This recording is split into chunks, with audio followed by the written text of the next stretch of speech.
I'm showing how the filters are replaced from the Alka flow. So what we need to do is we need to press the button on opposite sides and then push up the chassis, and just put that aside for a moment.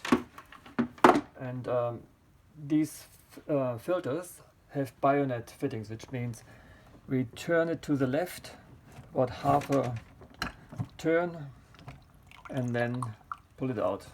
That's what the filter looks like from the bottom.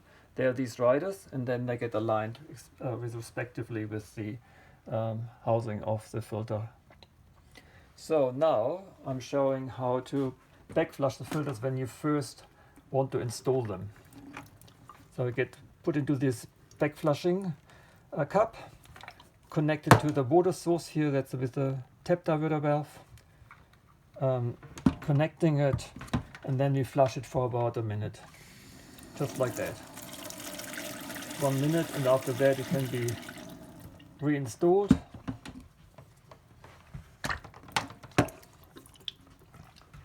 And put back into here. That's it.